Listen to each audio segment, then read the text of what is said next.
და ინტერესისთვის რა დაგვემართა ყველას ჩვენ საჯარო მოხელეებს, როგორც თქვენ ბრძანეთ, რომლებიც ძალიან ჩუმად, ძალიან დიდი мотивაციით და პასუხისმგებლობით ვაკეთებდით ჩვენს საქმეს ყოველდღიურად.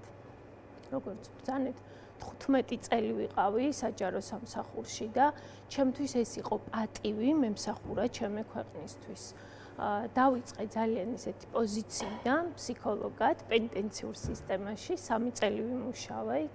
შემდეგ გავიარე კონკურსი და ვიყავი ფსიქოლოგების პროფესიული ზედამხედველი და 2016 წლიდან ხელმძღვანელობდი დეპარტამენტს, რომელიც ემსახურებოდა კანონთან კონფლიქტში მყოფ ბავშვებს, დასრულებს, ყოფილ პატიმრებს, პრობაციონერებს და ამ ძალიან პატარა გუნდი ვიყავით თავიდან, როდესაც სისტემაში დავიწყე მუშაობა, სულ სადღაც 10-11 ადამიანი და როდესაც 31 დეკემბერს გამანთავისუფლეს, ჩვენ ვიყავით უკვე 80 სოციალური მუშაკი და ფსიქოლოგი და ეს არ იყო ჩემთვის მხოლოდ როგორც სამსახური.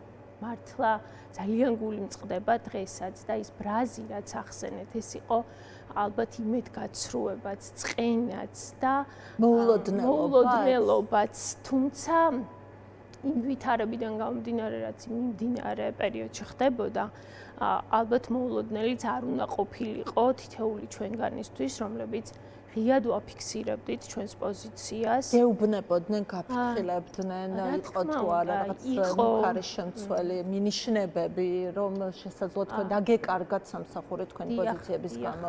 იყო მსგავსი გაფრთხილებები, გაფრთხილებასაც ვერ დავარქმე უფრო მკაცრი ალბათ შეიძლება მუქარაც კი რომ უნდა გავჩერებულიყავი. ვისგან იყო კონკრეტულად? ხელმძღვანელი პირებისგან, უშუალოდ ჩემი ხელმძღვანელი პირისგან. რომ მეც და ჩემი თანამშრომლებიც და როგორც ვახსენე, მე ვიყავი სოციალური მუშაკების და ფსიქოლოგების ხელმძღვანელი და ესენი ორივე იმ სფეროს წარმომადგენლები არიან, რომლებიც იცავენ ადამიანის უფლებებს. ყველაზე მოწყვლად ჯგუფებთან მუშაობენ, აძლიერებენ და საზოგადოებაში დაბრუნებაში უწყობენ ხელს და რა გითხრეს ალბატონო ნინო, აი კონკრეტულად, იმიტომ რომ საინტერესოა ეს დეტალები და შემზარავია, როდესაც საუბრობთ კონკრეტულად, როგორ მიდიან თამაში. უნდა გავჩერებულიყავი მეც და ჩემი თანამშრომლებიც. ოღონდ ეს კი არ იყო ის, რომ აი ნინო იქნებ გაჩერდი, არა, ეს იყო პირდაპირ მესიჯი, რომ გაჩერდი და გაჩერდნენ შენი თანამშრომლებიც წინააღმდეგ შემთხვევაში. გაგიშვებთ სამსახურს. ეს თათბირზე ხდებოდა ხოლმე? ეს იყო ცალკე პირადად ჩემთვის ნათქვამი.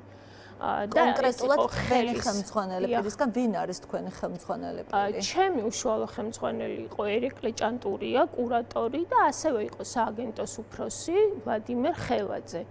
რომელიც ხელს უწყობდა ზუსტად აი იმ პროცესებს, რა პროცესები შემდგომ განვითარდა. რომელთანაც ჰქონდათ მრავალწლიანი ურთიერთობა, რომელთანაც კი 3-4 წლიანი ურთიერთობა ჰქონდა.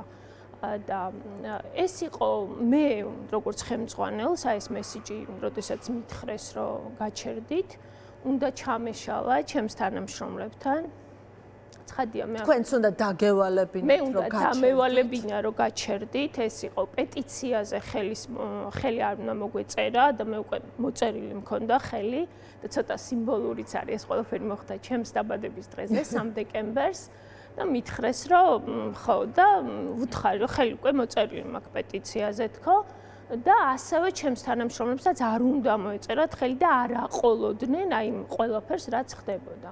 ცხადია მე ეს არავის არ უთხარი და ვერც ვეტყოდი და ვერც ჩემ თავს ვაკადრებ და ვერც იმ ადამიანებს რომ თქვენ იყავით პრაქტიკულად მუქარის ქვეშ სამსახურის დაკარგვის. ნამდვილად არ მithქვამს არავისთვის.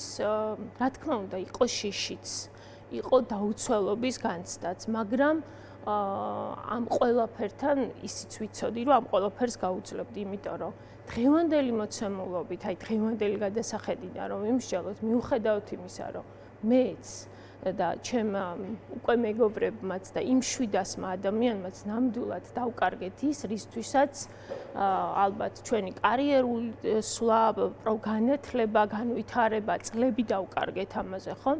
მაგრამ მეორეს მხრივ ჩვენ ვართ ამაყები და ძლიერები. დამთავრდა ის პერიოდი ჩვენთან, რომ ჩვენ წუხვართ, ნამდვილად წუხვართ, მაგრამ გადავლახეთ და ნამდვილად ძლიერები ვართ, იმიტომ რომ ამას ჩვენ ვაჟღერებთ ზუსტად დღეს შეხვედრა ახსენეთ და ვახსენებთ დიპლომატებთანაც, ვახსენებთ ჩვენ საერთაშორისო პარტნიორებთანაც, რომლებთანაც წლები თანამშრომლობდით ჩვენ და ვეუბნებით, რომ მიუხედავად იმისა, რომ არის გარკვეული საკითხები, სადაც ჩვენ გვჭირდება დახმარება, მაინც ჩვენ ვართ ძლიერები, იმიტომ რომ ჩვენ ზუსტად ქვეყნის სიყვარულისთვის და წინსვლისთვის დავდექით იქ, სადაც დღეს ვართ.